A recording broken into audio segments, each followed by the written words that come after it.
What's up? This is Joe from the Buckeye Cast, bringing you interviews with the receivers and one special team guy. We got Brian Hartline leading it off, Marvin Harrison Jr., Jaxon Smith-Njigba, Emeka Egbuka, Julian Fleming, Jayden Ballard, Kamryn Babb, Xavier Johnson. Then special teams, we have Parker Fleming. And then the special teamer, we have long snapper Bradley Robinson. He's actually pretty funny, so you might want to skip ahead to that. As always, we appreciate you listening, and here is Coach Hartline. No. I thought that was well documented. I had no idea I wanted to be a coach, right? What do you think you wanted to do? I wanted to do anything but football, and tells you how good I was at that. So. What brought you around? What brought me around? Well, I lived in Columbus after I was done playing, and then Coach Meyer asked me to come and not Coach Meyer, my brother did. My brother was here and asked me to come run scout team receiver during bowl prep on the first year I wasn't playing. And, of course, I said no the first time, but he kept bothering me about it, and I thought it'd be kind of funny, and so I did come and, coaching guys up while I was here, and Coach Meyer asked me to be a coach, and I told him no. And then he asked me again in March after December, and I thought it was a good idea. Gave it a shot. Playing, I'm not sure if it was your last year with the Dolphins or first year with the Browns. ESPN did a story on you, and you owned a lot of drive-throughs. Oh, yeah. Can you get it? And you had so much grit that you were even working at some of them when you needed to. Yeah, it's off season. I had nothing else to do in Ohio. You're not playing golf, so I spent all my time in the off season, which is bizarre, in Ohio, which is usually January, February, March, and the worst times of Ohio. But so I'd work it. I enjoy that. I mean, I enjoy stuff outside of football, so I try to get away. And then, the thought is, it's hard to check in if you never check out. So try to check out every now and then. That way you can check back in. And before we get to the football question, Yeah. do you still own all those? We actually are in the process of not anymore, as of a couple months. So we have, but that's going to be changing here pretty quickly. Brian, Yeah. if you were writing a help book for somebody about how to recruit well, what would be chapter 1? Chapter 1. I don't know. I think it probably always starts with being yourself. I think at the end of the day, I don't want to trick anybody into doing anything. So if they don't like me, then don't come here. That's fine. But I don't want them to think I'm somebody I'm not, and then it be a scam game. So be true to yourself, and those that, appreciate that will, pick Ohio State and the Buckeyes and our quarterbacks and our offense and our receiver room, and we'll go down that road. So being true to yourself, I think, is really, really important, because it's really easy to gear, yourself to others, because you have a job you want to get done, and you just got to make sure you're just being true to yourself. When you look at the results that you've had, it's well documented, and a lot of people have referred to you as the best recruiter in college football, at least from an assistant standpoint. Do you get into a groove of, here's how I'm going to start conversations, here's how I'm going to handle recruitments? Do you have a blueprint or a game plan, a plan of attack? Not that you're going to do the same thing with everybody, but maybe a system, for a lack of a better word, of how you want to. No. I mean, I think we have a system for getting guys in the building and the things you want to cover on the first visit and the second visit and the third visit, so we stay organized. But, there's no narrative being spun here. I think that, I really take a lot of pride the first time I get a young athlete and their parents or kids, family, to come in our room. I really try to make sure that they truly understand, what we're about, what I'm about. I think if you get a feeling for the coach, it probably gives you a good depiction of, what the room probably looks like and how we operate. So I take a lot of pride in that, in those first opportunities. But from a blueprint standpoint, no. I mean, I think, it's like trying to coach every kid the same way. You shouldn't do that. You could be fair, but it's not going to be the same. Everyone's different. Everyone has different needs. Everyone has different focuses. So your ability to connect with those and identify those, I think, will kind of put you on your right path. Brian, so many people have talked about the expectation in this wide wide receiver room. But Ryan Day has said that this offense has proved nothing yet. How do you tell these guys every day that you're 0-0 and stats don't exist right now? Because they don't have any stats. So, I think Jaxon does and CJ does, but everyone else outside doesn't. And they know that. But, we don't have to tell them. They were identified as the right young men early in recruiting, and the kind of guys we have on our team in our receiver room, in our quarterback room, and running whatever it is, they all understand that philosophy. It's not about what you've done; it's about what you should do and what you're going to do. So people forget really quick in sports, and the guys know that by now. What stood out to you the most when you were recruiting Jaxon, and where have you kind of seen him develop? Everybody knows he's a great route runner. Yep. Great chemistry, but is there something we're not seeing that you've seen in his development? You guys probably don't get to see how good of a kid he is. A young man. You probably you don't get to interact with him the way that we get to. So you guys just get to see the thing between the lines. At least maybe not you guys. You guys are around to be able to communicate with him and see what kind of young man he is. But that's what everyone doesn't see is these young men and how great they are. It's one thing to have a great athlete. It's another to have a great person. But to have both in the same individual, that's just special. And we have a lot of those guys. And so coming to quote-unquote work every day, it isn't work at all. It's a lot of fun, and we're all on kind of the same mission. He talked a little bit about when he was getting recruited, Yep. getting noticed, and by you guys. So whether it was the opening, what stood out when you first saw him play? Well, it was way before that. I think he ended up he became a Buckeye in his junior year, early in his junior year. So, it was a combination of a lot of things. Sometimes you just can't, put on paper. Like you just can't, really quantify it. It's a feel. You obviously saw his production. He was very productive as a junior, but he was even as a sophomore, which we became, high on him. Got a chance for him to visit early in his junior year, and I think we had a good connection pretty early. And, after that, he kind of developed and continued to grow, which you always kind of hope as a coach. You're trying to identify the right guys, and he became doing everything that we thought he could. And, again, as we got to know him more and more and his family, they're awesome people. And, that combination is, believe it or not, is sometimes hard to find, but we've done a really good job of it. Now that you've been doing this for a little bit, Yep. you've had a couple guys come through here. Where do you see guys in your room take that biggest jump from year 1 to year 2? It's probably everything between the years. They think they know how to work, but they really don't. The guys that have the less in that curve, usually do a much better job by their second year. If they know how to work, there's a decent chance at times they're going to find themselves on the field as freshmen. If you're learning how to work and how to play football and digest and apply, that takes time. And there's so many young athletes sometimes that rely on ability, which isn't wrong, but there's so much more that goes. At the end of the day, every guy in my room, and our team can do the job, can do what they want to do, maybe at different levels, but they can all be potentially NFL players, in my opinion. But it's all about, what you do, how often, your consistency level.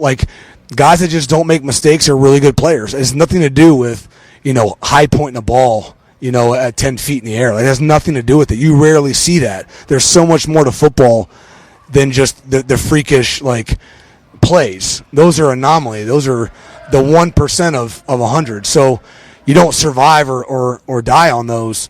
So, again, my point is there's a lot of things to football that don't, incorporate, the freakish talents, right? Marvin, who kind of grew up around that, getting it. Yeah. Does it maybe click a little? Oh, I'm sure that helps. Absolutely. He knows no different, and I think, but Emeka's that same way. And Julian works his tail off too. Jaxon was he worked really hard too. And, but I think that, everyone has their own experiences. I think sometimes, not that guys don't work hard, but it's just different. From Ohio, maybe even I didn't fully understand just the competitiveness because we're just set up different in Ohio, and nothing against it. But, I think it's just an interesting dynamic, which is all good. But that puts everybody else on their own timeline. I don't want to say you have a type, but you kind of have a type and what you look for. What kind of type? 6'1", 190, 200 pounds, can do something with the ball once he gets it, can catch it, can run all the routes, can do all that stuff. It just seems like from a physical standpoint, Marvin is not in that same vein of what like Jaxon and Julian and everybody's different in their own perks, but they're at least around the same umbrella. And then you have Marvin, who's just like a different type of athlete. What did you like about him? Marvin's not that good of an athlete. Come on. All right, yeah, he's not. What did you? Hey, tell him I said that. What did you like about? No, I'm kidding. And then also, like, No, his skill set was it was awesome, but he would even tell you there was a lot of skill set that needed to develop coming out of high school. It was more his work ethic, everything I'm talking about, regardless of height, weight, size, and all that. It was more about his mental makeup, how he talked it, how he worked, all that. It's really what it was. That's what made me fall in love with Marv, and then Marv is just taking it to a whole other level. So. different was he when he actually showed up here versus like the kid you would go see? Physically. I mean, he was tall, but I don't know how much he weighed at the time. 195 maybe. I don't know. You can turn on his highlight film. You can see what you think. But he's again. We always knew what he was capable of. That's why he's here. He just was able to apply it so quickly because of maybe his experiences, upbringing, and then his work ethic is off the charts. So. I know you're asked some recruiting questions. What do you remember about when you were recruited? I know it was a totally different time. What stands out to you about that time in your life? I would say the times the coaches came to school that stood out. I would say the frequency at which I came to football games. I was able to with proximity. But that was it. I mean, it didn't take a whole lot for me. I mean, I didn't have a checklist. So. Do you find that the things that were meaningful to you then are still meaningful to guys now? I don't know. Everyone's different. I'm not pressing upon people like you should do it this way. I think that the reason I came to Ohio State was because I knew there was the best some of the best receivers in the country. I was not a college football fan growing up, so it was close. I figured it checked every box. If I got a degree from Ohio State, I could get any job in Ohio that I wanted. And then I got here, and I'm like, Teddy, I can do this. Gonzo, I can do this. Santonio, I can do this. You know what I mean? So I guess my point is there wasn't much fluff. I mean, it came down to quantitative assessment that, I'm going to compete with the best. I'm going to be able to chase championships, and it checked all my academic requirements. So once I do that, it's what I do with it. And so I think in 30,000 foot view, those things still hold. But I mean, there's just a lot more noise out there than there probably ever been. Go ahead. Marvin and Emeka in glimpses last year, obviously playing behind Chris and Garrett. How confident are you? I assume pretty confident that they're ready to step into that starring role. What gives you that? Yeah, we have a group of guys now that are ready to step in. I mean, I have 6 guys. I have, a 2 deep, that are really ready to get on the field and play. They can do everything I ask. I think that there's some guys in that 6 that need to continue to grow throughout the season, which is fine. That's going to happen. And I think really that's almost the whole deal. I mean, I think that Jaxon these are things he needs to work on. He knows I've addressed it with him, and all the way down through the list. So where we are game 1 cannot be where we are game 12, and if we are, we're probably not going to reach our dreams. So but we have a room that is fully ready, maximize their freshman year and their sophomore year, and they're ready to do really good things in their second and third year.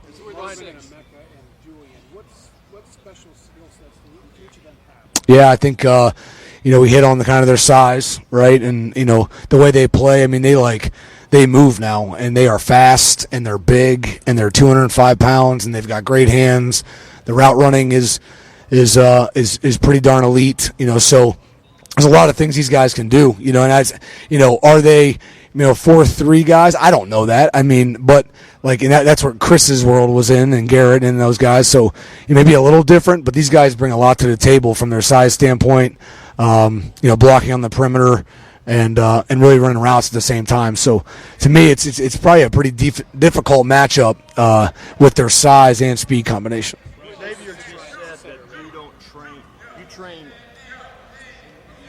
every receiver to play every spot. Yep. That must give you incredible versatility. Oh, it does. We've done it. So absolutely, and you guys will see all that. I mean, I think that every guy knows every spot.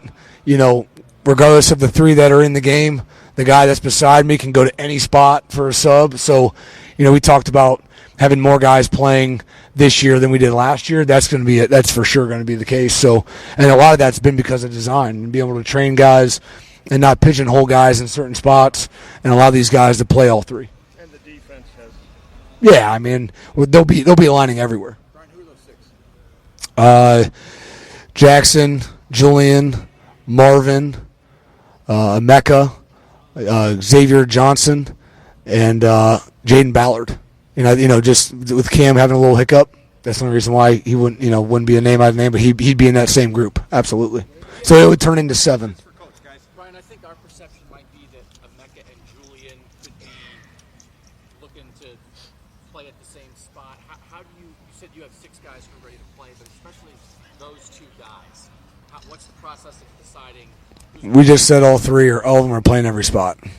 So it's not like a competition for one spot. Can you talk about Julian and this offseason, how important it was for him just maturity-wise? Yeah, it was awesome. I mean, I think his growth off the field paralleled even to his growth on the field, and that's critical. Everything we just talked about, from taking care of your body to rest to mental development of the game. I mean, there's so much involved, and I think that to say Curtis Samuel went in a 3-year time span and Terry McLaurin went in 5. Well, Curtis is better because he went in 3. That's not the case. That's never the case. So everyone's on their own path, and I just love the growth he's had, and I think that everyone's gonna chase a goal at different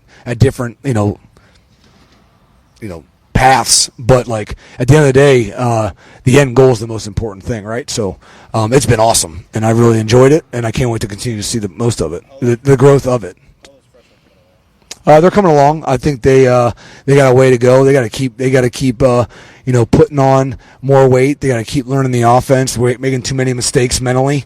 It's not about the ability. It's just we got to make sure we're cleaner and really just full circle. We got to be better in all assets, in my opinion. What rise have you seen from Emeka Egbuka just this camp? Yeah, he's taken a great step too. I think really, like we said, those Jayden Ballard too, and Xavier Johnson and Emeka. I mean, those guys have really taken a step. I remember telling Jayden that I thought, frankly, just to give you a perception, I thought where he was at right now, he would be towards the end of this year, but he's kind of already there. So he's got to continue that. It doesn't mean it's good enough. It just means that you're really doing a good job, and that has to maintain. Emeka, I think, is really just continued to be multifaceted, and he's doing everything faster and stronger and cleaner, and that's really a great sign of growth. Just the way he returned kickoffs last year, just like I told him, he reminds me of that one-cut kind of dude. How does that translate into being a receiver? Yeah, I think it's just his ability to assess a situation and make it right. I mean, that's what route running is, right? I mean, getting certain hurdles or disadvantages or leverage problems and being able to problem solve throughout routes. I mean, that's what route running is all about. So his ability to, sell a return one way and go the other, I mean, that's body language on a route run. I think so. A lot of those things that he does translates, and but it just shows you again how smart of a player he is and how he applies it to his game. Coach, thank you very much. Great. Marvin Harrison Last one. recently named as one of the freakiest athletes in college football. Just what kind of ways do you see that from him? How do you apply for that? Is there an application process? Yeah, what is that? I know, but it's college football. We don't have other people that look like. Okay. What does he do? We're just trying to play football. It's not a bathing suit shoot. It's not, a runway walk. We're just trying to play football and execute it really high. That being said, I'll tell Mar, hey Mar, that's good and all, but I've seen a lot of freaks not be able to play good football very good. So let's not be that guy. Let's be the other guy that looks like, Hunter Renfrow and is a baller. All right. So, I'm kidding, but that doesn't win us any touchdowns. So, it's all good. I guess it's fun though, right? It's fun, right? Coop? Yeah. As what? Just how to play the game. No, they have a different swag.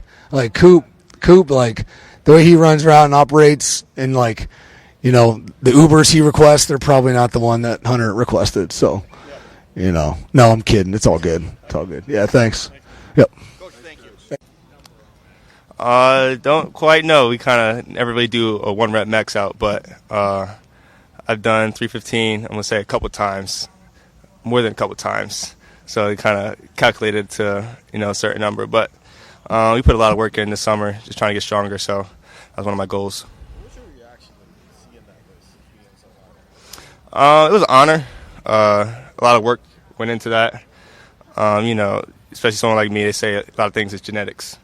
But I had to put a lot of work in to run as fast as I can, change directions, and be as strong as I am. So honored by that, really. But this game is about skill and technique. Athleticism is only going to get you too far. So that's really what I focus on, skill and technique. One sec. Where are you better at? What did you learn from last year, kind of sitting behind those guys? Where are you maybe more ready to contribute from day one? I learned a lot from Garrett last year, just seeing how he approached the game, and Chris more, just seeing how he approached the game. I was his roommate night before game, so seeing him how he watches film. And then Garrett, we talk about the routes that we run at X receiver. So just learn a lot from them. I feel like I'm definitely ready now to go out there and contribute. Jaxon went from basically doing nothing as a true freshman to whatever the hell that was last year. Right. Do you take that as inspiration now that you're kind of in a similar position? But last year you didn't really get to do a whole lot. We've seen it with guys like Jamar Chase too, kind of go from nothing to all of a sudden they're breaking records. Do Right. you feel like that's something you're capable of doing? Yeah, I have a lot of confidence in myself. I'm not really going to say break records or do anything like that, but I definitely think I can contribute to the team in a big way this year.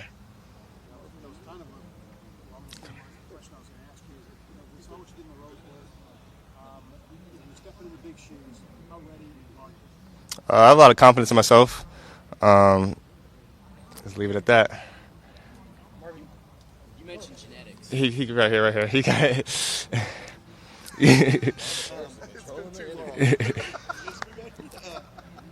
When you were being recruited, obviously there were a bunch of really good players in the class that were before you and at your position and after you.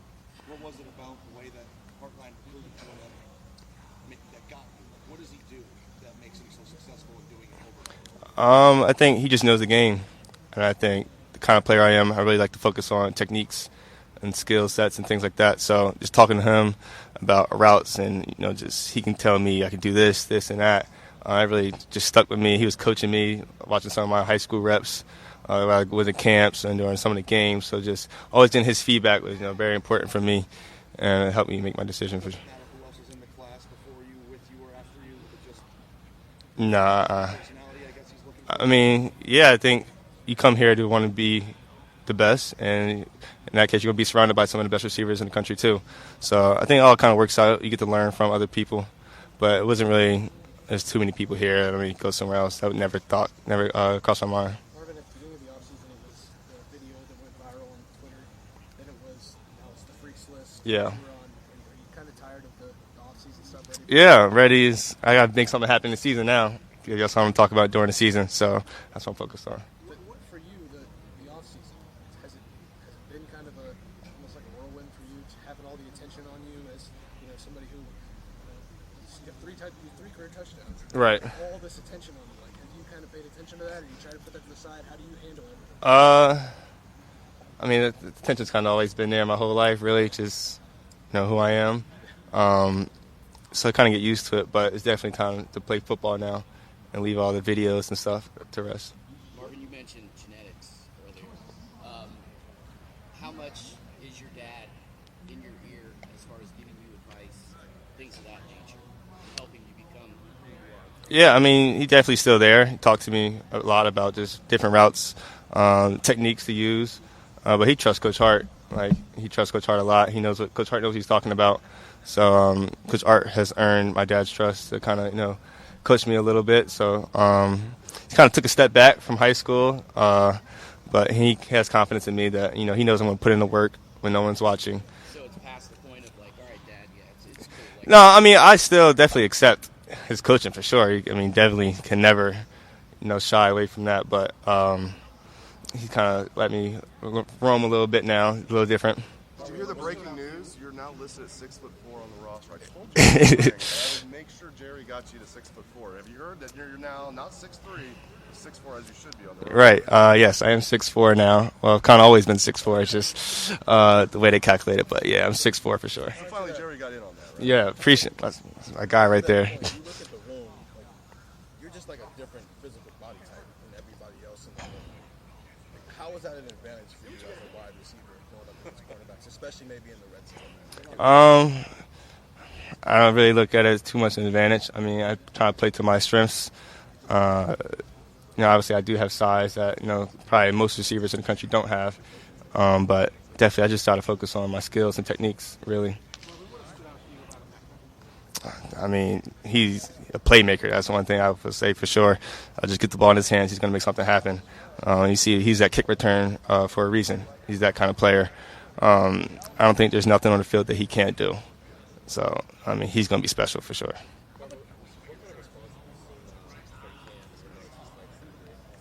Cam's probably one of the most mental tough person that I've ever encountered. So I know he's going to battle through any injuries, any setbacks, as he continues to do throughout his career. So he comes in with a smile on his face every day, always uplifting his teammates. So, I mean, he's a captain for a reason. I mean, he deserves it more than anybody. So we didn't get the vote on that, but if we did, he definitely would have my vote for sure. Marvin, Coach Hartline was saying that you knew how to work when you got here. Why were you like that? Why did you have that in you? Just, I don't know, the work ethic I kind of always had. It's kind of one of those things I was just kind of born with. Also just seeing my dad, and he's kind of preached work ethic to me. And seeing my mom, too. She works very hard. She probably doesn't even get much attention, really, but she's a very hard worker herself. Wakes up in the morning like 4:30, goes to work. She's a hard worker, too. So seeing my parents, really, and then trying to set an example for my younger brother, too. Gotta know he got to put in work, too. That's where I got it from. Marvin, you were recently named as the second freakiest athlete in college football. What do you think when you see something like that? It's an honor for sure. A lot of work has went into it for sure. I kind of spoken on it already, but it's definitely an honor. Athletic ability can only take you so far, though. This game is about skills and techniques, so that's kind of what I focus on. Second? I mean, I was just honored to be on the list, really. I wasn't really trying to too focus on who's first. I don't even know who was first. I know Tyleek, my teammate, was on the team, and I can tell you one thing, there's definitely other people on this team that should have been on this list, too. The workout we saw that was on Twitter, middle of the summer, whatever it was, you running down a ball. Yes, sir. Out of the judge machine and stuff. How often do you do stuff like that? I kind of only did it that one day, honestly. Why that day? What was the emphasis? The people who were, through the Monarch machine was here, and we were just playing around with it. It's kind of like one drill we do. Were you wowed by it when you watched it? Yeah, for sure. That machine's crazy. We could use it every day here. Which machine you? Oh, me? I mean, What you did there? not really. Wasn't really too loud, but it was cool, though. Marvin, since you lost obviously Chris and Garrett, most people think the room's going to be fine. I'm assuming that's your attitude. Why is that? I think, like I said, we put in a lot of work behind Chris and Garrett. I know, like, me, Emeka, Julian, we're all ready to step out. Even Xavier Johnson, Jayden Ballard, like the freshmen that came in, we put in a lot of work over this offseason. So we have a lot of confidence in ourselves going into the season. There's so much confidence around this offense. There's no real chip on the shoulder from last season when you were number one in the country. How different is that going into a season when you are expected to be the best? Is that harder to deal with? What do you guys tell yourself? Our expectation is to be the best. So we put the pressure on ourselves as well. So it's not really the outside noise doesn't bother us too much. Marvin, do you know what the Ohio State single-season record for touchdown catches is? I do not. 17. 17. Damn. Who did that? Touchdowns? That sounds doable. That sounds like a lot of touchdowns. I don't know who's going to do it. Someone's going to break it, but I don't know who did that, but amazing feat. Terry Glenn. You had a lot of touchdowns in the Rose Bowl. Obviously, got a lot of people's attention. Do you think there is something as a receiver to scoring the ball? Absolutely. We've had a lot of emphasis, especially scoring in the red zone. That's Coach Day's, one of his, go-tos, scoring, putting the ball in the end zone. Can't settle for field goals. So we place a lot of pride on scoring in the red zone. So definitely, if I can contribute in that way, I sure will. What does it take to be great in the red zone as a receiver? Is it your route? Is it your size? Is it your, point?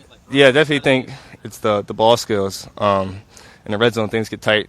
So, obviously having great quarterback play definitely helps us a lot. But in the red zone, you definitely have to come down with the tough catches. It's okay, you good. I know this isn't necessarily a football question, but you mentioned earlier you probably don't get a lot of chance to talk about your mom. A lot of people know about your dad. Mm-hmm. You said your mom's really hardworking. What can you share with us about her that she instilled in you? She's going to hate me for talking about her, too. But, I mean, she's been in the back kind of, just with football. She tries not to, put herself out there too much. She focuses on school. She's always calling me about did I do my homework and just focusing on my academics. So I love my mom to death, though. But, she's in the back, so I'm going to keep it like that.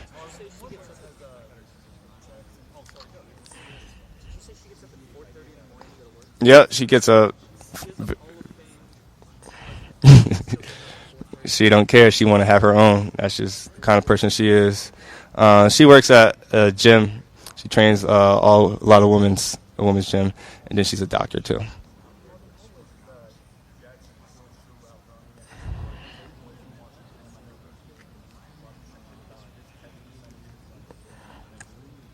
Jackson's very smooth and quick. His lateral change of directions, probably the best in the country. So it's kind of hard to do what he does. I can't really, mimic it too much, but I mean that's what makes him great for sure.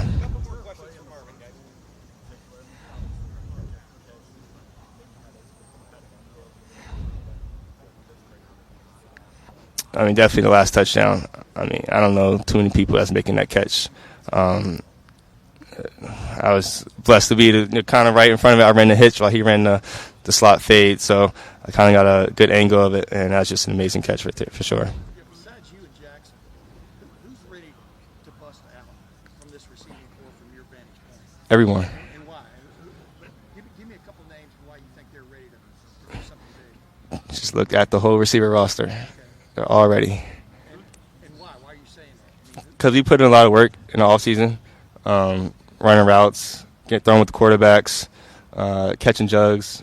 We just ready. We're ready. Julian due? You know what I mean? Julian Fleming, is he due to have a decent year based on what he's doing? Yeah, he's putting a lot of work. I mean, like everybody has.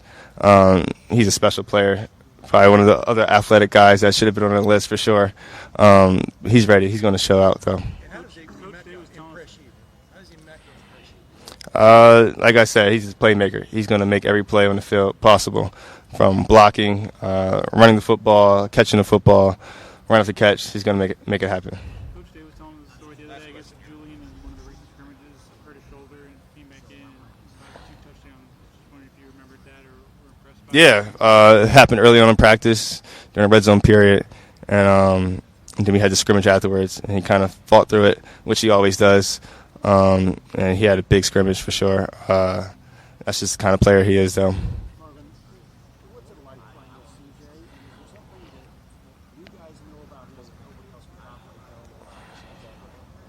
Playing with CJ is fun.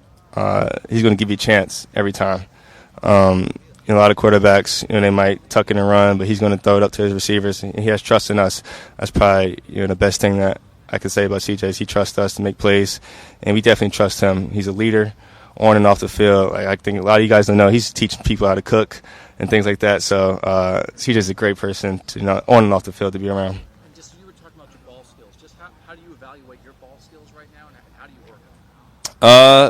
Everything. I'm trying to get better at everything. So there's room for improvement for my ball skills for sure. Just keep working on the jugs machines, throwing with CJ. You can't take live reps, getting the ball from an actual quarterback. That's probably the best way to improve your ball skills. But catching tennis balls, work with Coach Key. He's always having me tennis balls during mid practice, just working my ball skills like that. And the tennis ball, why? Because it's light. You got to focus. It's just hand-eye coordination. I mean, just, looking at the ball, looking at it in, something small on a small object. So, Marvin, thank you very much. You ought to see this. Oh, very, very confident. Just like I was confident in myself when, a lot of people didn't know me coming in and y'all were asking the same questions to Chris and Garrett. It's the same thing, we like to say like we like to reload here in Zone 6, and same thing we're doing this year. Give me a mini little scouting report on those three guys. On first, Emeka, he runs great routes, strong dude, fast, gets in and out of breaks really good, and is a for sure catcher. Julian Fleming, he's a really fast guy. Going down the field, he can create steam and he can just roll. Great competitor. Wants the ball.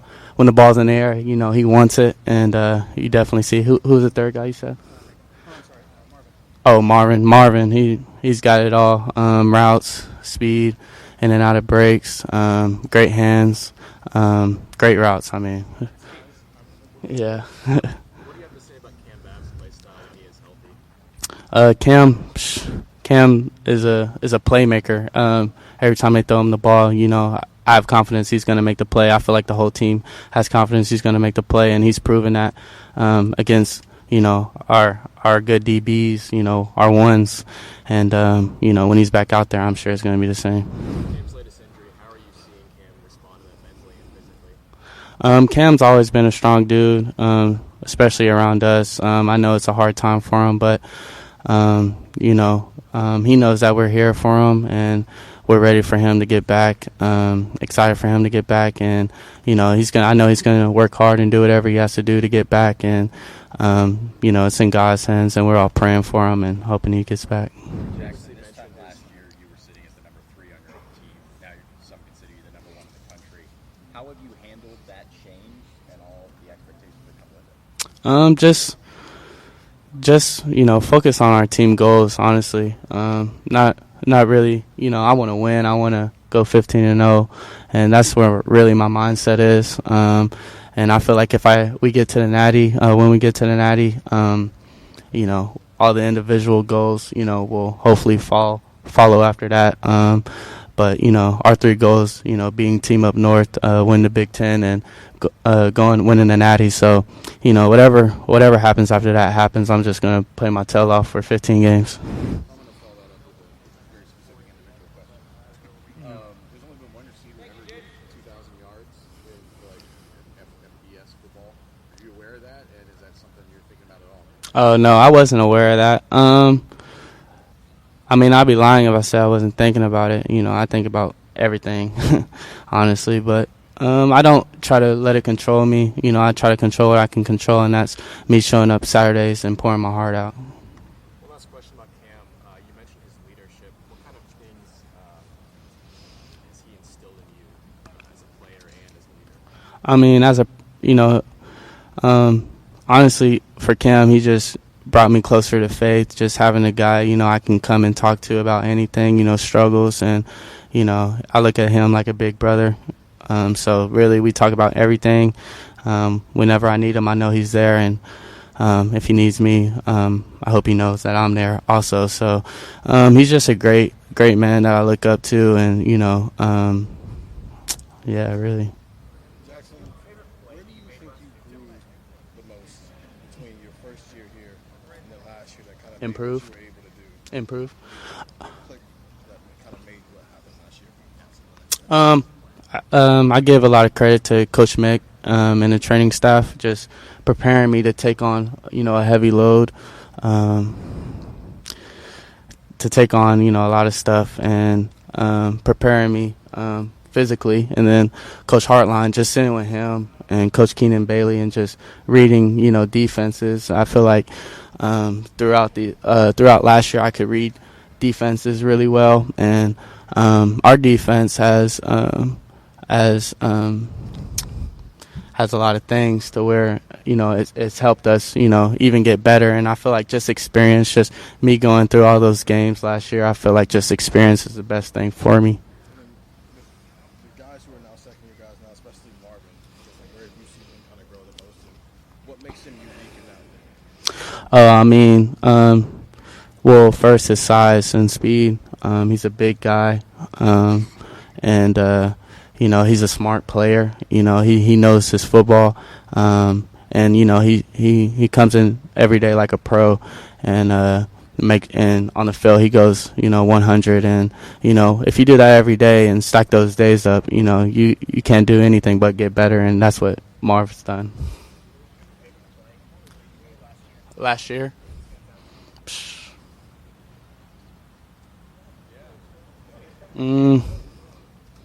that's a hard one. Probably Rose Bowl though, just being tied up and getting the lead. Yeah, for the lead. Yeah, that's probably one of my favorites.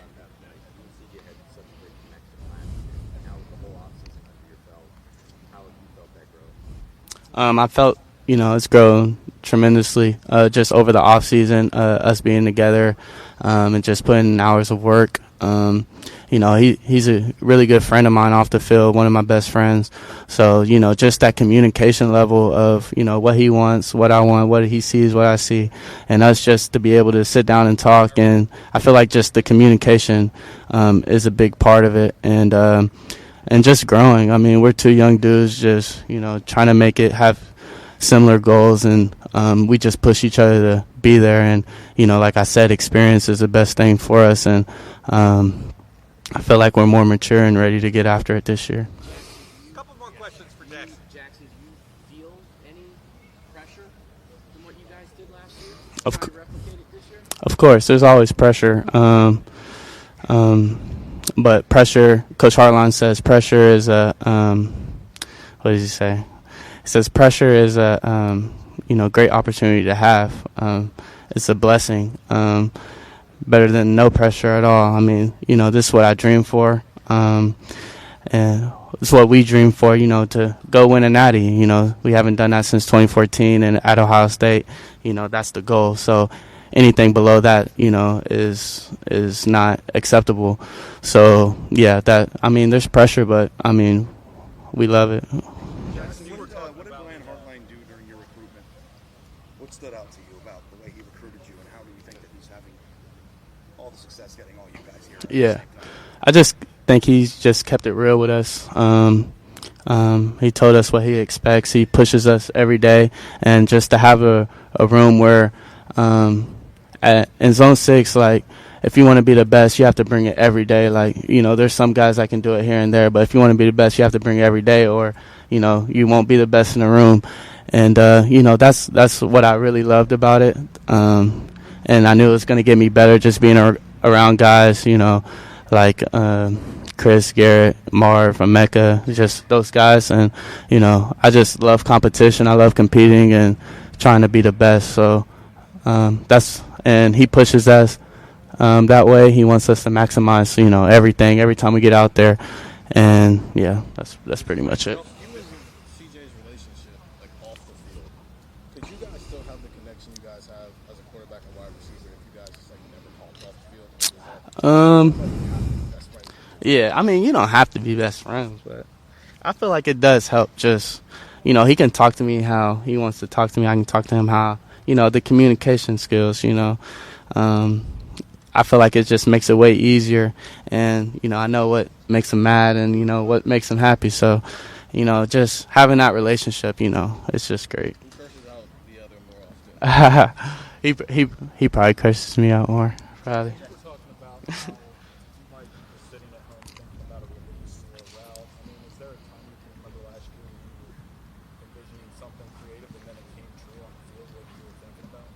Yeah, a lot. That over the middle catch versus Oregon, that was one I was waiting on, and just really everything. I'll have like a before I line up, I always have like a pre-snap, what I'm gonna get done, a pre-snap plan. So when I'm at home chilling, I just think football all day, and I love it. Last question right here. With the defensive changes now going into 4-5 and whatnot. Talked with some of the cornerbacks and safeties yesterday, said they've been giving you guys trouble with the wide receivers and whatnot. Have you seen the secondary be a little bit different, and maybe a little bit of reaction to that? Yeah, BIA, they're competitive dudes, and we've been, giving each other good work. And that defense, like I said, has a lot of, different things, and it's been good for our offense to, try to pick that up, and I feel like it's only helped us, and I'm sure we've helped them a lot too. Awesome. Thank you. Thanks, Jack. Appreciate it. Get you some dinner. Going into week one with, and just going to be focusing on making sure we secure the kick and hopefully spring something big. When will you be reaching the end zone on one of those kickoffs? Hopefully as soon as I can. Do you feel like that's going to happen this year? I do. I feel confident with the returning people we have on the kickoff return team and the new people who have stepped up. We had great blocks last year, and I'm very confident in us having great blocks again. Did that kick return experience last year, is there any way that translates over to helping you be a better receiver this year, just getting on the field, getting the ball in your hands? Yeah, absolutely. I mean, kick returning and punt returning is something I've always done, especially in high school, and it's really helped me with my run after the catch and stuff like that. So it's especially helps me because you're running full speed. You got to make moves on the fly. It's normally like a one cut and go type of situation, and that's how you spring big ones on offense. How are you a different football player today than you were a year ago? When we can probably even allowed to ask you questions like that. Yeah, probably more acclimated to the college football experience. It's way different than high school. I mean, football is football, but at the same time, the play speed is way faster. I feel like this year I'm playing with a lot more confidence, and I'm excited to see what the season has in store. What's an example of something that happened in camp where you're like, okay, I am at that speed now. It feels more right now? I would say just pre-snap, like getting aligned quicker, knowing my job, and then being able to, work on the fly if it's not the defense I expected. Last year I was kind of just, you get out there and be like so concerned with what you have, you're not really reading the defense as much or something like that. So that's probably a big difference. In your mind right now, are you competing for a starting receiver spot? Like, is that how you approach preseason camp? I mean, I'm not here to talk about the depth at all. Coach Hart's going to put the best guys on the field, and we have a great receiver room. Everyone knows that, and we're just here to win games. Okay, how do you feel like your rapport with CJ, I guess, has grown over the course of camp now that he's used to throwing to Gary and Chris so much. Right. Those guys are obviously gone, and now he's got new guys with you, Marvin, and I guess Jaxon a little more. Just how's that been building up here? Yeah, it was definitely big to get those reps in with CJ. You didn't get as many last year, but now we're building trust, and we're able to connect more on a lot of bigger stuff. So that's going to be huge for the season, especially just getting more reps with everybody on the depth, like JB, Xavier Johnson, Kamryn Babb, Julian, Marv, everybody just getting it in with CJ. And we're here after hours and stuff like that, just making sure we're able to perfect our craft. Is too much ever made of that? We wonder a lot about the rhythm that a quarterback can get into with his receivers. Is that an easy thing to do with the guy like CJ, or how much work is involved with that? CJ is a phenomenal quarterback, and he's always going to make the receiver right. But at the same time, the more reps you get with him, I'm saying him and Jax, they came in together. They have an amazing connection, and they've just been building it, stacking day after day. So that's something that a couple of the younger guys and the new people who have stepped up are working to build in with him. But at the end of the day, he's going to make amazing throws like he always has his entire life. Emeka, how improved is this defense year to year? Yeah, I mean, the defense has improved a lot, and I'm really confident with our new D coordinator and the guys he has out there on the field. They're doing a great job of disguising coverages and, running packages that the offense isn't used to. So just seeing that is definitely a big confidence booster, and I think they're going to have a great season. When you look at the Last question.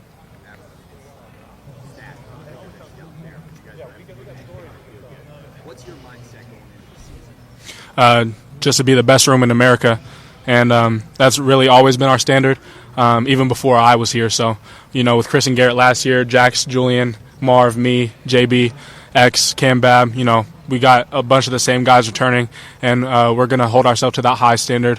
We're mad every time a ball's on the ground. We're wondering what's going on, so we just got to – at the end of the day, it's just when people come to watch practice, what do they see out of the best wide receiver room in America? So. All right. Thank you. Yeah. Thanks, Emeka.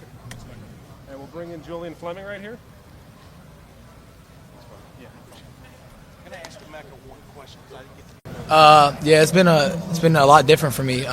Just cutting stuff out, being a lot healthier, really committing to the program, really committing to the brotherhood, and just coming in every day with a positive mindset and just coming in ready to grind. Oh, my fault.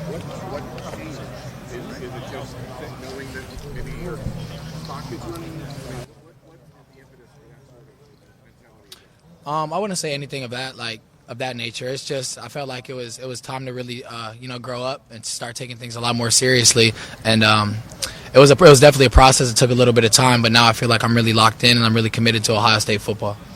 Is that reflected, I assume, in things like the Iron Buckeye? Yeah. Specific goal, like you wanted to get that? It definitely was a goal of mine. I wasn't sure if I did enough for it, but I felt I really came in this season with like a really, really different mindset, especially in the off season, and just came into work day in and day out, and strive to keep my body and my mind right at all times. Saying the mindset was different. It seems like maybe you also, some of the past seasons, couldn't maybe put forth the same physical effort, right? You had some injuries, you had some surgeries, things like that. Yeah, I've had a couple bumps and bruises along the way. A couple things that have held me back, but honestly, there was just a lot of outside stuff that had affected me in different ways, and it was finally good, just cut out the outside noise and cut out all the outside drama that takes place in college football, and really just be locked in here. And we have the saying about the red line. Once you cross that red line, it's not all the outside stuff is gone. It's all football and it's all Ohio State. Is the outside stuff us? No. It's okay. You can say. No. It's it has nothing to do with media or anything like that. It was just me and my mind, getting my mind right and my body right. I know you don't control the snaps on the field, but how much do you expect to take a step forward, and how much are you going to be on the field this year? That's a good question. We'll see. We'll see when the time comes, and I've taken every measure to try to continue to better myself in every possible way and every way and shape of the game. So I'm hoping this year will be different for me, and I'm excited for it. When you come in with the expectations you did, and now kind of have that moment to shine, do you feel like this is your time? I don't know. I like to cut out expectation, to be honest with you. I really dwelled on expectation for the past 2 years, and sometimes your expectations, I don't want to say get killed, but sometimes your work ethic doesn't meet your expectations, and I feel like mine didn't at that time. So right now I feel like my work ethic is matching my expectations, so that's why I'm really excited. There's such a sense in college athletics. If you're not on the field year one and you're a 5-star, you go somewhere else. And you stayed and waited out this group. Now it's your chance. Why stay here? Everybody's path is a lot different, and I came from a smaller school and I wasn't as well developed, and being at Ohio State, I'm around the best guys in the country, like no questions about it, the best guys in the country. So from a coaching standpoint to a receiver standpoint, it's just constantly getting better and pushing each other, and that's why I stayed here. There's just no other place I'd rather be. Julian, in that second image, Coach Day was talking about you maybe had another shoulder pop out. What went through your mind to have that happen yet again? Did you fear the worst? What did you think? Obviously it stinks. It's not fun, but it's just part of the game, and stuff happens, and sometimes you just got to roll with the punches. So just having that happen and being able to come back in right away and continue to play on it, it was a little bit of a confidence boost. But obviously we're going to take some precautionary measures and just making sure everything is stable in that area. I'm sure you felt like you were finally past all that, and maybe you're not going to have to do that this year. But maybe you're used to it. I don't know. Are you just okay with it at this point? That's just the hand you're dealt? Like I said, sometimes you just got to roll with the punches. So the way I take it is just another little bump along the way, and just got to look up from here. Obviously, I've been plagued with a lot of little bumps, bruises, injuries, and dealt with a lot of different stuff. But it's just small things. The legend is told about Coach Day was, though, then you went back in and caught 2 touchdowns. Is that correct? Yeah, that's true. So what did, from a calendar standpoint, what did that just do to you, that scrimmage? Going through what you went through? Got jokes. Can you repeat that one more time, please? They got it. They just talking.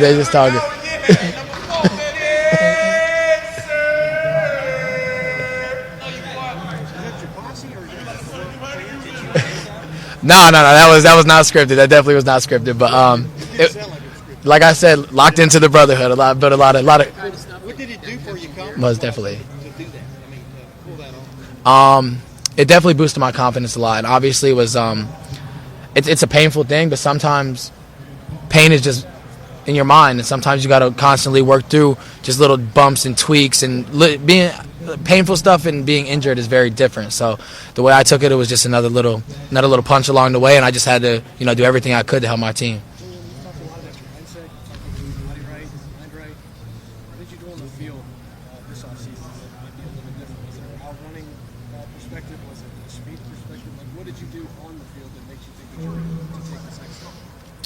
Just taking everything a lot more seriously, from route technique to releases to pre-route mindsets, and just having a plan every single play.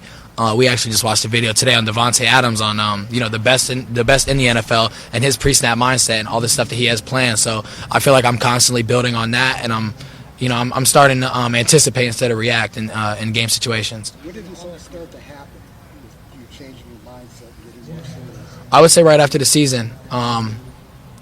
Yeah, definitely right after the season. I just had to focus a lot on me and a lot of the stuff that I had been through, and really just realized I have to continue to build on that and not dwell on it. You know what I'm saying? And I just had to constantly build and build and build, and now I feel like I'm starting to build into that football player that I really, really, really am thriving to become. Julian, you mentioned coming from a small high school and needing to develop more. What did you find as kind of like the learning curve or the area that you felt you really needed to catch up on the first couple of years? Really, definitely, getting plays called from a sideline and stuff like that, signal-wise, and how fast college football is, and also probably the top thing was my route running. My route running it really wasn't up to par. It wasn't that crisp, but now I feel like I look like a whole different player in that aspect of football. Did your high school was it not like a spread or what was Delaware wing tee, one receiver on the field at all times. And I presume that was you? Yeah. Oh man. I'm not sure, but we still got a good program down there right now. I think we're 4 or 5 state championships in a row. So, Julian, we've heard Last question. a lot about the defense and they're improving, and how true is that statement? very, very true. And You're not just saying that. no. That's full-heartedly. The stuff that they're doing on defense right now is, night and day compared to last year, and how all the stuff man, they look good. They look good. That's really all I can say about it. And come game time, everybody will get to see all the hard work and all the grind that they've been putting in. So I'm really, really excited for them. Who's the nightmare matchup? Can't tell you. Got to wait and see. Thank you, Julian. Thank you, guys. Thanks, Receiver on the roster, we saw you doing some gunner stuff with special teams when we were watching practice. What do you like about that role, and do you think it's one that you could have an impact in? Oh yeah, gunner. I probably take a lot of responsibility with Coach Hart. So I'd probably take that more serious on special teams than anything else. Because of his history there? Yeah. What did he tell you about? Really right now, take a lot of pride in special teams right now, and make a big role in there, and we'll move up from that. Hey, can you scoot up to the microphone? Yeah. I know you've been asking the Devin Smith question before, but he had that role here too. Yeah. Are you aware of that sort of legacy? Yeah, I watched him a lot too. Obviously, he was special teams, and then he played a big role in the offense too. So. What do you think are the integral attributes that you need to have for that role, and do you feel like you're better poised to do that now? You said what? Or do you feel like you're better set up to be a good gunner? Yeah, I feel after a year? pretty good playing a gunner role too. Yeah. Jayden, where do you think that you've improved the most from year one in training camp to the end of camp now? Say really, obviously my route running got a lot better from when I got here. And then really taking a lot of time into focusing on the offense and playing more than one position instead of the Z, playing X and Z. So Coach Hartline said that he thinks where you are now that you wouldn't have got to this point until the end of the season. Yeah. Is that something he shared with you, or why? Yeah, me and him talked about that a lot. And why is that, you think? really watching the guys in front of me, Marvin, Jax, Julian, Emeka, Xavier, Babb, they really just pushed me to want to become way better than what I was from when I got here. Xavier Johnson was talking about this unit of wide receivers being one position, so anybody can play X, Y, Z, and that's what makes them versatile. Can you elaborate on that? Yeah, Coach Hart wants us playing any position, so whenever a guy needs a break, we can go in at X, Y, Z, H. It don't matter where you put us. We're gonna be productive in that spot. Do you think that gives you guys an advantage over some other programs? Yeah, a lot of. What's your strong suit? What position do you like best? Z. Okay. D-ball type guy, but I can do the route running too, with X behind Marv and seeing what Marv do. So. You'd rather kind of play off the line. Yeah. Is it easier for you? Just being able to kind of maybe make a move on the line of scrimmage, get the defender out of your way. Yeah. You got a little bit of space instead of right there on the line. Yeah, but I also think it helped me a lot too, learning more positions so I can change up my releases and really do whatever route I want for real.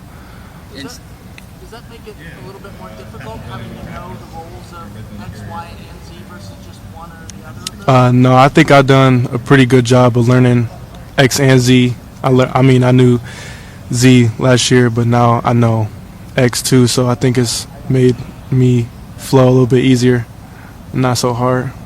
Brian told us that he told you that where you are now, he thought you'd be later in the year, like you're already ahead of schedule. How did you get ahead of schedule? Really putting a lot of time with the guys, especially, like I said, Marv, Mac. I used to live with them, so we was in here every day, every night, just pushing, doing different things. You find obviously being around guys that you came in with, you know what I'm saying, you guys are obviously, same class, same age, all that kind of stuff, are pretty approximate, right? Yeah. You're living together, not only you practicing, but then you're going home. Is there kind of like, not Yeah. like a competitiveness to it, but that willingness to kind of be like, all right, you did this, okay, I can do Yeah. that too, kind of attitude. Also, we had Kyle too, so we would come back to the facility and run routes so all four of us could get on the same page. How has that relationship developed with the quarterbacks now that CJ's got a full year under his belt, but you still got guys like Kyle and Devin taking reps? How has your relationship developed with not only CJ but the rest of them? My relationship with Kyle is always it's been growing, so that relationship's pretty good, and also with Devin and CJ too. So I think it's pretty good.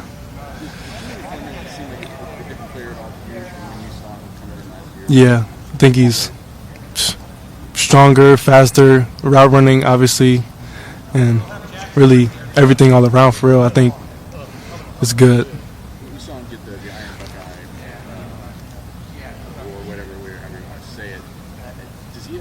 Has his impact in the room changed? Yeah, I think he's more of a leader, telling guys what to do, knowing his stuff, and really just helping us for real. I ask him for help too all the time.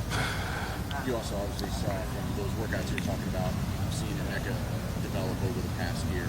How is he a different receiver? Emeka, he's just different all around.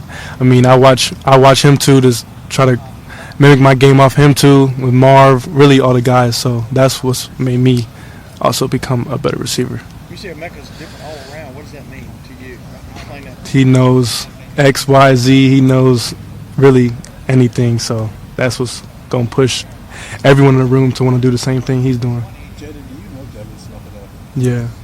What's that relationship? I don't really talk to him that much, but we obviously went to the same high school. I talk sometimes to him here and there, but I wouldn't say it's close, but we talk here and there. What do you remember about his career? Nothing for real. Nah. You don't remember watching Devin Smith playing? I really didn't watch too much college football.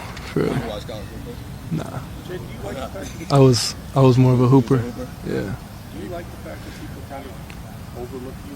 You came in the same year as Emeka and Marv, and you're roommates with those guys when you get here, but all this talk about them kind of gives you a chance to just work. I really don't really worry about that. I just put my head down and work, and things will come into play. Did you come in with a certain set of expectations when you came out of Mansfield? I want to be at this point in this year, and I want to be able to do this and that. Nah, I just really came in and just want to put my head down and work. Like I said, we got those two really good guys, so we was just working every day. So things are kind of moving along. Yeah.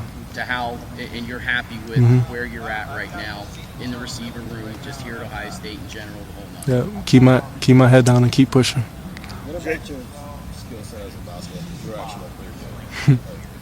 What translates home to the football field, especially as a wide receiver? Really releases moves that I learned translated to football. So really just the wiggle and I know you probably alluded to the fact that he thinks that you're maybe ahead of where he thought you would be at this point. I guess what's clicked for you so far going into the second Shoot. I'm not sure. Are you the fastest guy on the team? I know you've been asked that already, bro. I don't know. There's a lot of fast guys, so I say I have the fastest from my confidence, but there's a lot of fast guys, so Tight race. yeah. What is your best asset as a receiver? My speed and my catching. What have you grown in the most in the last year? My route running, How much time was put into it? a lot. Like how hard is that to get as good as you want to be? Can you do enough? I mean, there's always room to work, so I just really, like I said, come back to the facility, watch all the guys in the receiver room. We watch releases, routes, so, I mean, just watching that and then doing it helped me get better as a receiver. Have you ever been a 40? Have you, like, since you've been here? Not like a true one, so I don't really got no times. Nah. You just ran Yeah. You run 100 lately? Nah. No 40s? Mm-mm. Keeping it under wraps. Yeah. Brian Hartline was saying that you now are where he thought you would be at the end of this year. How much do you feel like you have progressed this offseason? I feel like I've progressed a lot in ways that he wants me to see, and I see myself doing a lot. So I think I've been doing a pretty good job, and just going to keep my head down and keep pushing, like I said. What are the biggest things you're able to do on the field now that maybe you weren't able to do at this time a year ago? Knowing all the positions, really, and obviously our routes. You still feel like you can line up anywhere now? Yeah. You still rubbing as a gunner? Yeah. What do you like about it? I like gunner a lot. A lot. It's a role that I want to put myself in, a position I want to put myself in, and obviously special teams is a big role. So What's the attitude a gunner has to have, in your opinion? really speed down the field, force the fair catch. But not overrun. I mean, Yeah. all kinds of, there were rudiments involved even in that, right? Yeah. Right? Like what are some of the fine points of it? Speed, force the fair catch, stop the vertical return, don't let the returner score. Good. All right. Yeah. Thank you, Jayden. Thank you. Yep. How y'all doing today? Y'all good? How are you? Good, man. Good. So you receive a brace on your knee. Yeah. What's the injury you're dealing with right now? Just a little nick, nothing crazy.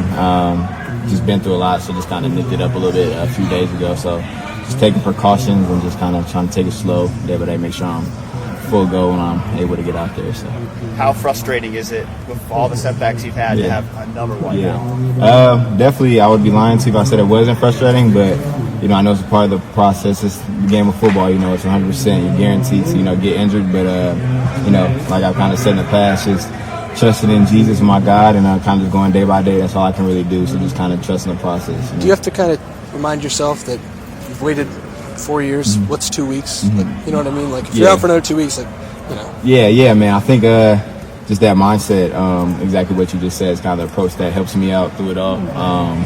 So yeah, appreciate it. It's kind of just taking that approach to it, and kind of just I've been through a lot worse. So just kind of trying to envision that goal and that dream that I've had, that I think that God has put on my heart, and what I want to do for this team, and in that stadium. So kind of just envisioning that is kind of what keeps me going. How worried were you initially that it was going to be something more serious, and maybe another season? I mean, you always just when you go through so many injuries, you always have that question of what it is. But just with the people around me, especially like Stu and just the training staff and all these players, they've made it every time so much. It's been hard, but so much easier just with the support and love that they've given me. But you always have those initial questions. But like I said, man, I just know through everything I've been through, I know that Jesus, my God, can take me through anything. Kamryn, is that the hardest part right now? Like dealing with your own mental doubts, the insecurity, okay, is this going to happen again? I mean, that's something that's harder to heal, I think, than just a ligament, right? Yeah. I think when you talk to guys that have just been injured a lot, I think that's the key part that's kind of overlooked, is the mental aspect of trusting yourself, trusting your abilities and all that. But again, I think just the conversations I've had with a lot of people on this team, Coach Day, Coach Hart, Coach Alfred, Stu, KP, a lot of guys on this team, coaches, friends, they kind of helped me out and just allowed me to know like I can play ball. And just hearing that from them has really helped me go far through this journey. So we're kind of just taking that approach with them and leaning on them and not just on myself. How do you think that what you've gone through is helping guys like Julian Fleming, who has dealt with his own injury issues? How do you think seeing you persevere the way you have helps them? Yeah, I think it's a driving factor for why one of the reasons that I'm still going. I think it's you can hear a story like mine and kind of jokingly just heard people just people close to me just made jokes about my knees and I laugh it off, but ask if you get like a punch card for surgery. Yeah, so just hearing stuff like that, just laughing at that, but also understanding too. I think I said in the spring or whenever it was, it is bigger than me, and that is one of the reasons that I'm still going and still striving. I know this life is hard. It's just a game. This is a game, and this game is hard, and we love it. But at the same time, I know so many people are going through so many different things, and if my story can touch somebody else, that's more than I could ever ask. So, can you speak about Julian and what you've seen out of him since the spring? I mean, the maturity, what's different about him? Yeah, man. I think Julian, man, he's I don't want to say he's grown up, but he's definitely matured in a way that you can visibly see it.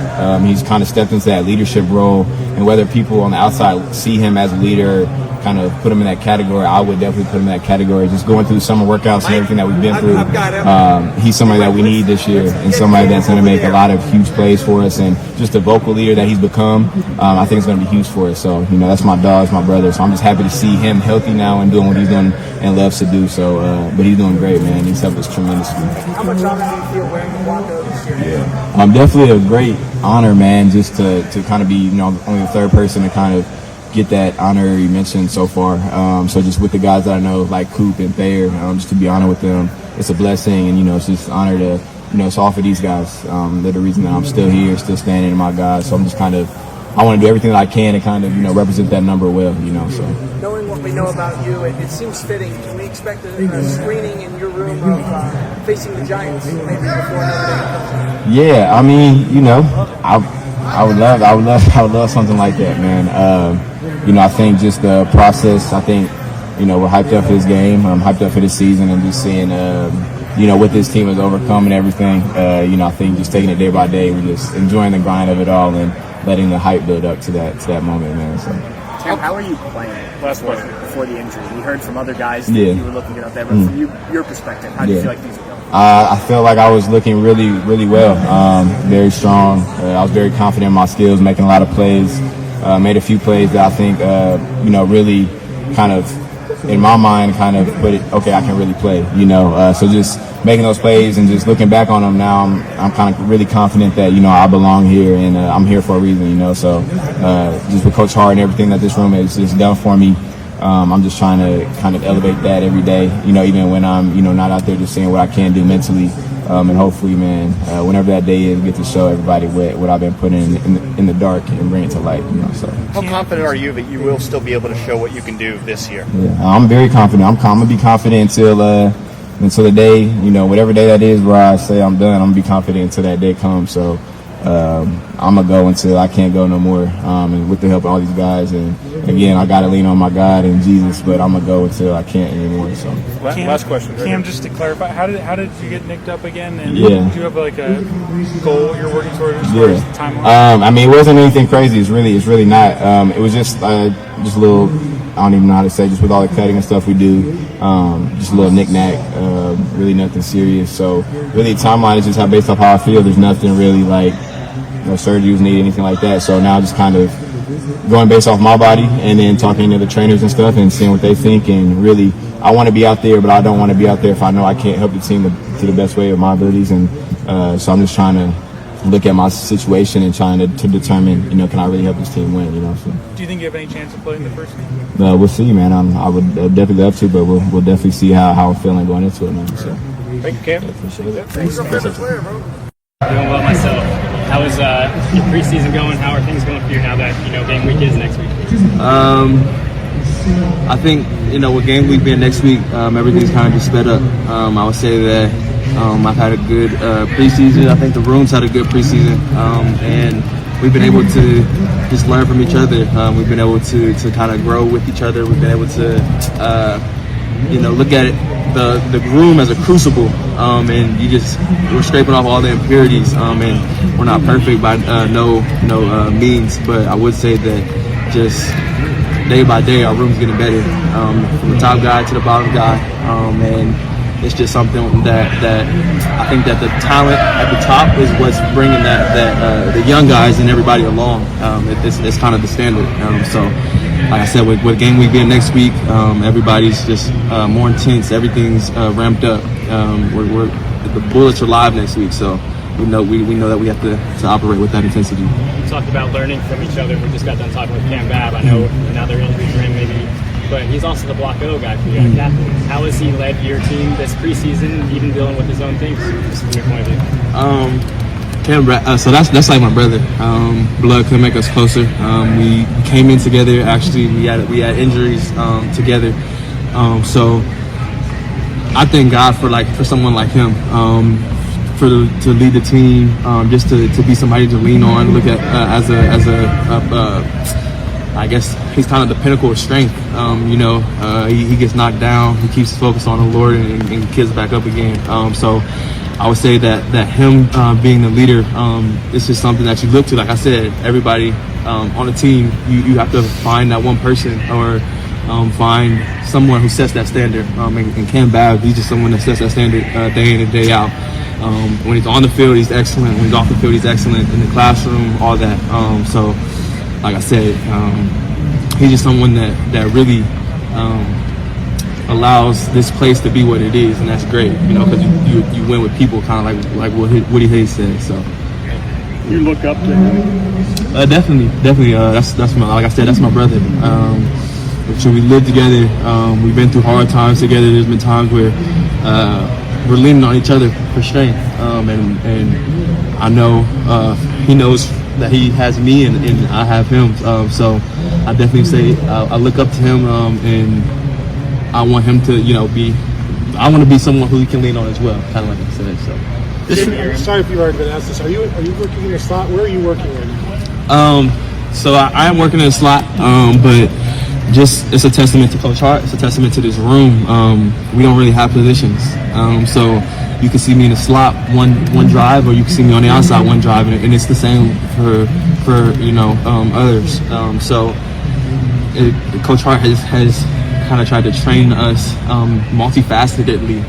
So there's no set spot for anybody. We know the whole offense, and I think that's going to make us dangerous because you can't really predict anything.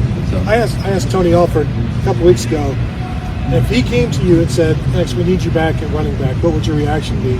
And you said, like, "Yeah, let's do it. What do you need from me? Catch me up on what I've missed." Yeah. Why? I would say kind of just going back to.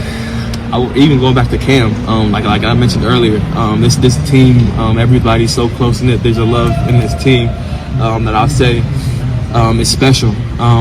I've been a part of 5 teams now, and I would say that this is definitely one of the teams that has the most love, most chemistry.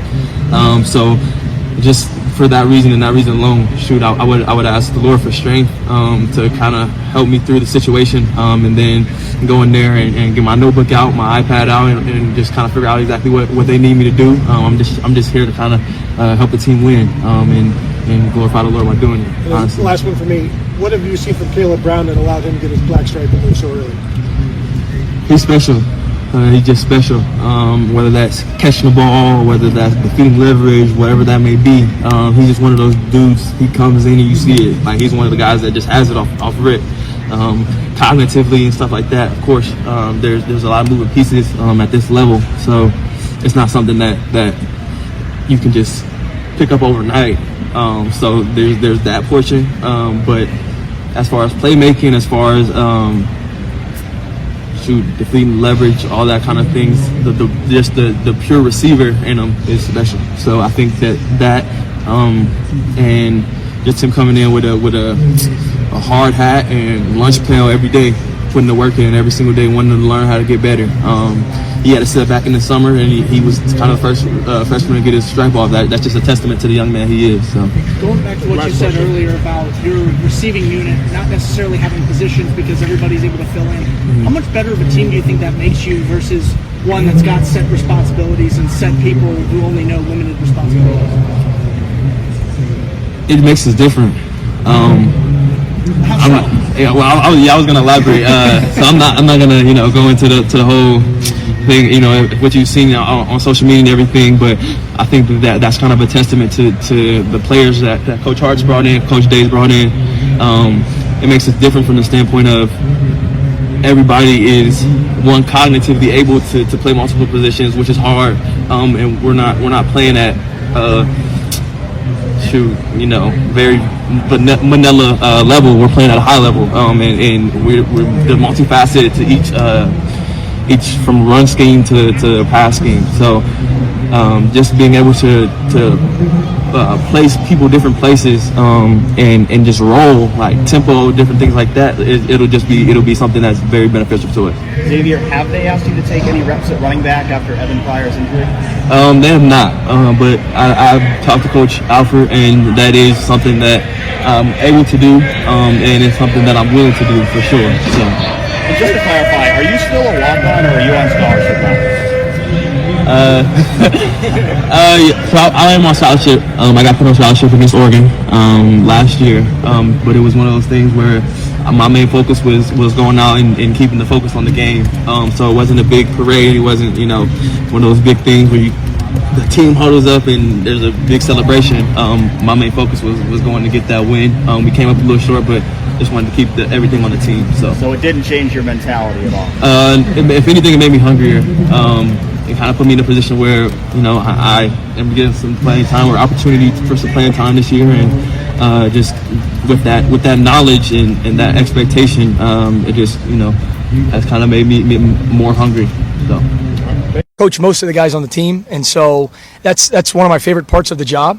And I try and relate the skill set as much as whatever Coach Hartline's teaching to the wide receivers in stock blocking. It's very similar to blocking on kickoff return or on punt return. Very similar skill sets. And so I'll pull clips of certain guys doing certain drills and how it translates. And I think the guys appreciate just getting better at football. I think Jerry had we're still waiting on some of that same stuff from the NCAA. No update yet. No, still waiting. Is he able to do anything with you guys? He's allowed to practice right now. Yep, but we're still waiting on a result. How do you kind of handle that with him practicing when you don't know if he can be able to play? You just kind of got to. You have to have a lot of contingency plans every direction, and that's kind of how we're playing it. Yep. Not necessarily Cam, whatever. Sure. How do you balance the knowledge that you have someone like Jaxon, who is obviously such an integral part of the offense, versus someone like Cam, who is right now a depth chart piece on defense? Does it make you say, hey, maybe we should put this guy out there as an attempt to... Yeah, there's, if you remember, go back to last season. I mean, you go back really multiple years. There was a time when Garrett was kind of a role player on offense, and he didn't even start the year as our punt returner that year. He came in, I think his first one was maybe against Nebraska back in 2019, was his first chance to return a punt. I think he broke a big one. We might have got called for a hold, but it was, and you just kind of see guys with the ball in their hands react. And so I think I said whenever it was, I got asked, Cam returned one for a touchdown last year. And you're like, okay, he's pretty good with the ball in his hands. He played quarterback in high school, so he's done some of that. But at the end of the day, we try and get as many guys opportunities that we can. And like last year, Garrett started, and then, obviously Jaxon ended the year as our punt returner. So you just kind of feel what's going on and how things are playing out. Do you know the last time Ohio State returned a kick and a punt return for a touchdown? Yeah, 2014. Or excuse me, 2010 was the kickoff, and then in 2014 was the punt return. You remind guys of that? All the time. Jalen Marshall, right? It was against Indiana, I think. Coach Will, I think they were like up 8. They were like winning in the third quarter, I think, and he breaks one and gets in the end zone, and then obviously Jordan Halls was team up north. I'm pretty sure in 2010. We don't try and like I said, our job in that way is to gain positive field position for the offense. Those are all bonuses that we're striving for, and there's you go back to the first punt of 2019, and DeMario, he almost scores, but we had a guy, do such a good job on the front line. The guy's still at the line of scrimmage, and he runs down and knocks DeMario out of bounds on the 20-yard. So it's one of those. That's a great play. What are you going to tell him to lose his guy earlier? But no, really, it's the Stars. It's something we can earn, and we got to do a better job. But that's our goal. If he is able to be eligible this year, what sort of impact do you foresee him having? He's known for having, I guess, a good leg. Yeah, it's a hard question to answer really with we're kind of, like I said, a lot of options, a lot of plans we're kind of working through, and depending on how it all plays out, we'll have a better answer for you then. It's really tough right now because of all the up in the air. Is kickoffs an area where you look at that he can help you? Yeah, absolutely. Whoever the best guy, will be our guy at a lot of spots, and really every spot on the team. And obviously, he was a starter, and so we're looking for whoever the best guy is to go help us win football games. Noah, just what kind of growth have you seen from him since he's returned? He's a grown man. He takes care of his business. He's had a great camp. We're excited about him. Having another season. He's a leader. He just goes to work. That's what he does. And I love being around him. Got a great attitude. So I got a lot of positive things to say about Noah. When you guys started recruiting Parker, obviously Noah's coming back as a League Rose finalist and has a very defined role. How do you kind of explain to him why you're recruiting Parker, and then how did he respond to that? There's a lot of benefits that a place like this has to offer. Come to a program like this, get developed, and everybody's got personal goals, and we've got team goals as well, and a lot of those kind of matched up. And there's a lot of times competition is good for the soul, and best man wins in a lot of ways, and so it's kind of what we're all about around here. There's plenty of stories of different guys in different roles, and then good competitions. I could tell 100 of them, but that's kind of what it comes down to is we're trying to get the best guys on the field, and the best way to prove that is to go have really good competition every day at practice. What do you think of Jake Cyber playing corner? Jake's great. A lot going on there, and I really respect him. He's a really hard worker, and he's doing a great job. How do you kind of handle that in terms of him, continuing to kick while also repping at corner? Oh, he's doing a lot, and that's part of it, and he's got a lot on his plate, and that's something he's good with, and it's good for him. It's a lot of fun. Is he moving back and forth in practice? He's getting work, absolutely. He's getting work all over the field. Did you ever expect to hear your long snapper doing radio ads when you got into It's funny. I can't remember what day it was. I think it was in spring ball, and I'm driving in, and I heard it on the radio, and it came on, and it almost caught me off guard. And so I get in the meeting, and I'm sitting there. Is that real? What just he laughed, and it's good for him though. It was exciting to hear him. I heard he was actually really good when he did it. It was one of those things only to do a couple takes, and he's kind of a natural, so maybe he gets more. It looked like when we saw you guys in practice, Jayden Ballard. What do you expect from him? What can his impact be from the special teams there? Jayden's had a great spring, had a great fall. Anybody that's as athletic as him, you kind of, the sky's the limit in a lot of ways.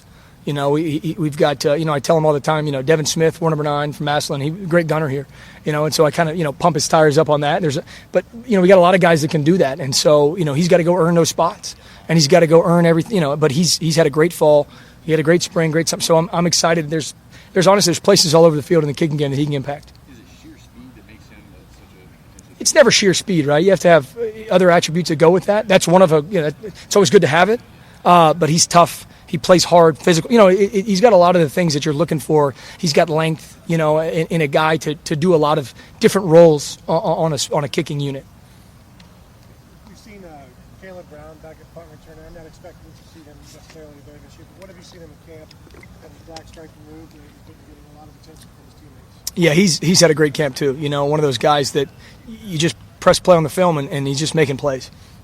Whether he's doing this drill, that drill, catching balls, blocking, just in every aspect. Every time I press play, he's doing something positive, and so it's great to see.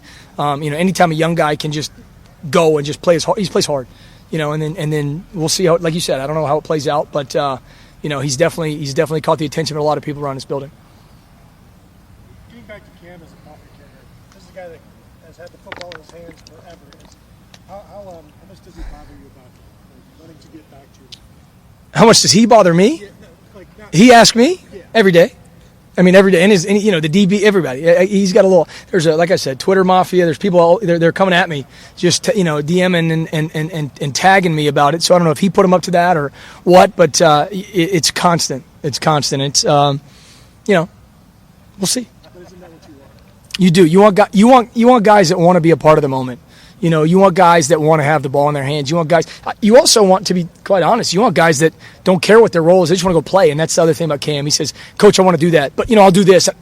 He just wants to play, and that's something that I really respect and I really appreciate. Is it just people in public or the Twitter messages you're getting? To be honest with you, I don't have my phone. It's in my locker. But yeah, I mean, it's some people. Hey, and I got someone DM me his high school highlight the other day, and there's some campaigning going on from somewhere. So yeah. Were you unaware that he was awesome in high school? No, I was not unaware of that. I was very aware of that. So, but I appreciate the the video. All right. Thank you, Parker. Thanks, guys.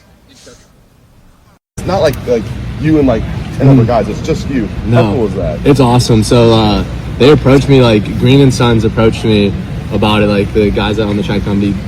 Bill Green's his name, great guy, awesome. I went and met with him and stuff. It's hey, I had this idea. He goes, I've seen all this NIL stuff, but he goes, I saw your Twitter thing about you coming back, and I love the Tommy Boy reference. It's I think he goes, I got a great idea about a joke to put. And he goes, I see all these NIL deals, and it's it's just so and so endorsing a product. He goes, this one kind of has a tagline, and that's why I was all for it, because you play off the 7th year, you're buying a product like a tractor that you got to get it to last. So it ended up being a perfect deal, and I loved it. And it's been great working with those guys. What model did you get? I mean, did you get a tractor out of the deal? Sadly, no, I didn't get a tractor, but I did get to take a picture next to one. Oh, so that was a good moment. You could have done that at my cash transaction. I'm not going to disclose anything, but What brand of brake pads did it have? I didn't know any brake pads. Sadly, no Callahan. They didn't make it. If you actually got a tractor, would you do anything with it? I would definitely drive a tractor around for fun. Just drive around for fun? Just drive around for fun. Growing up, my cousin, Robinson's my last name, but my entire mom's side was born and raised in Italy. So my grandparents, both of them came to America when they were 20. So grew up, they have an acre with a garden, and then I have another cousin who has a ton of property and a tractor. So growing up as a kid, we always just drive around as kids in a tractor because you didn't have a driver's license, so you thought driving was the coolest thing in the world. So definitely would take me back to my childhood. Like Kate Stover.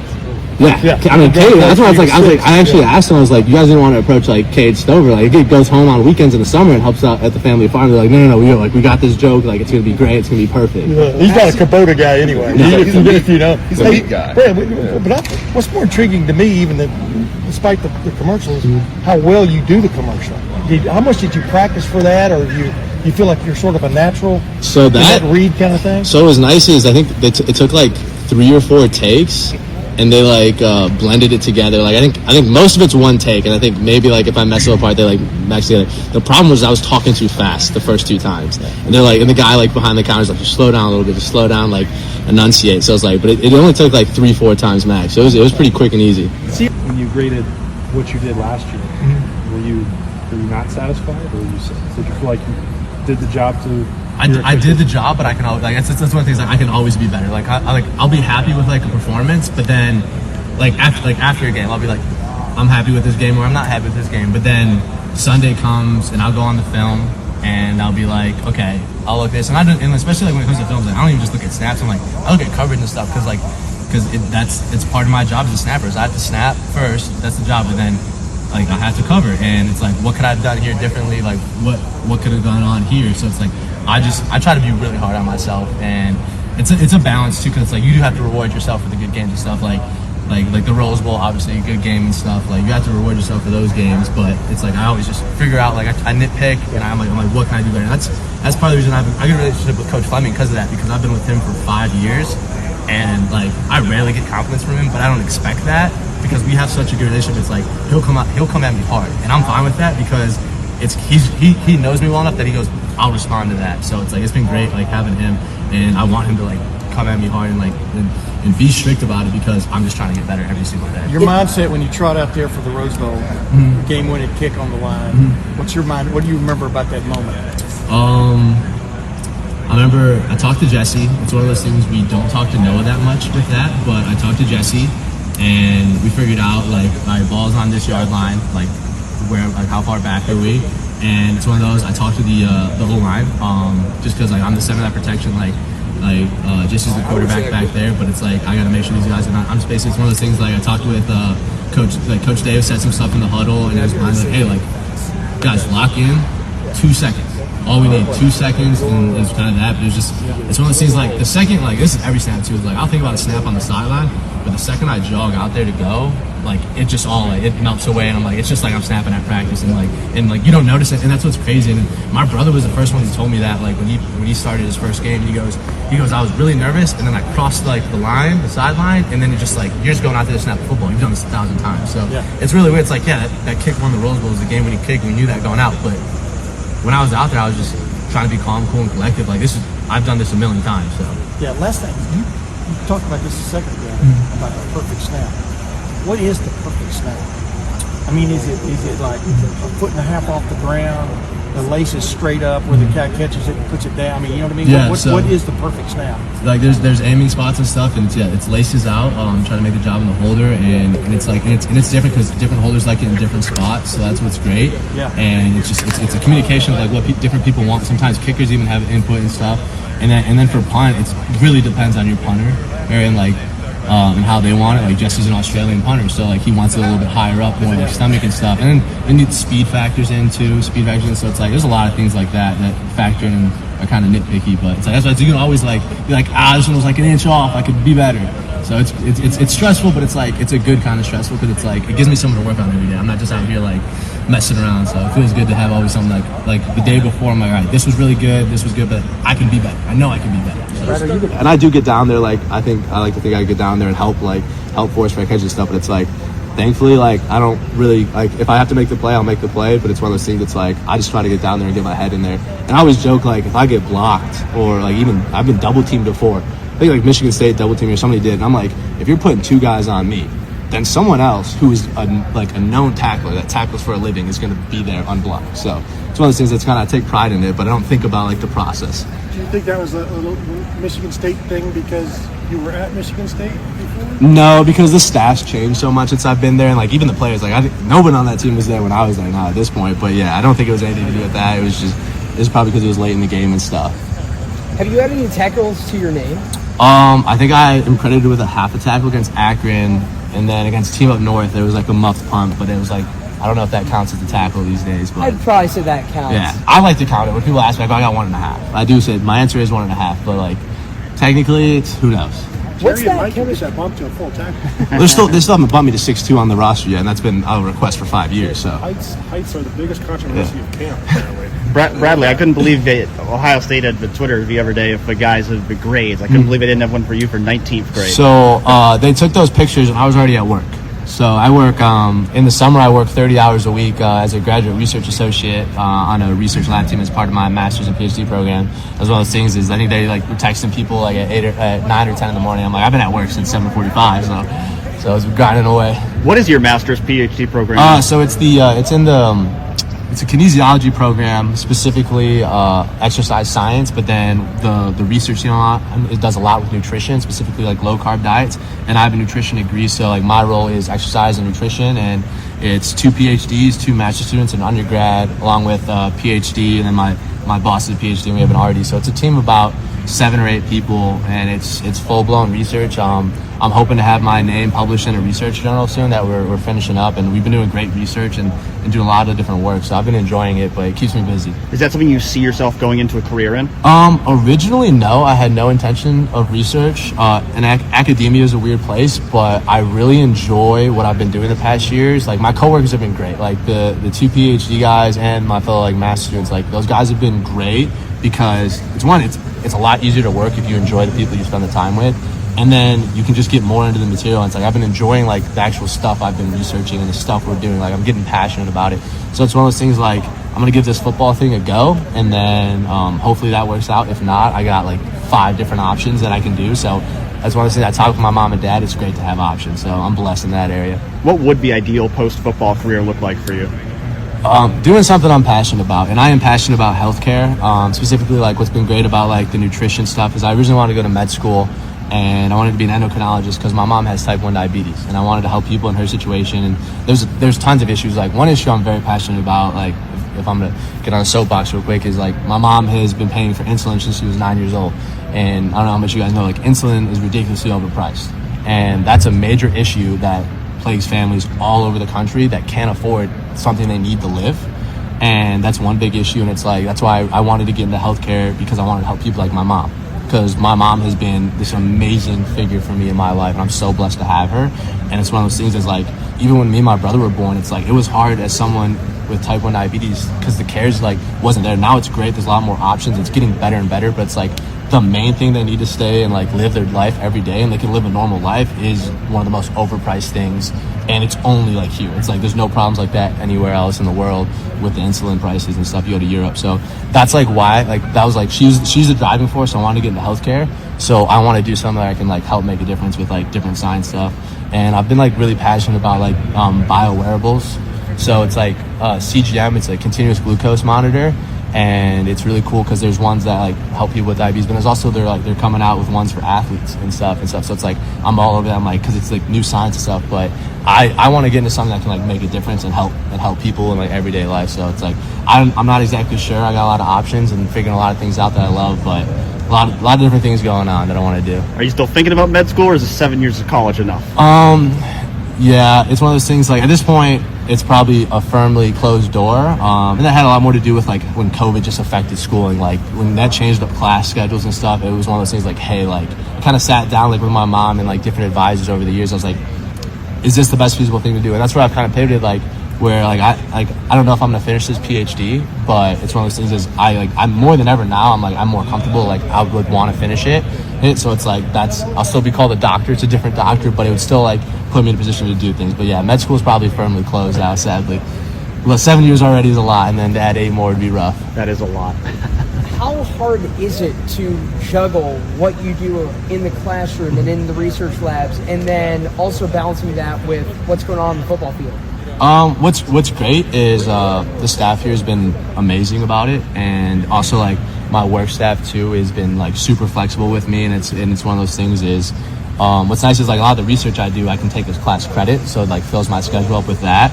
But it's been great because the staff's have been accommodating here. They're like over the summer I was always like the morning lift group and stuff like little things like that. But it's been great just because everyone's been accommodating, because it's one of those things. It's like it's also different probably because I'm a long snapper. I don't have as many hours in the meeting room and stuff, but so I can go work. But it's one of those things that it hasn't been hard because I was pre-med my entire undergrad, so I was always balancing a lot of school.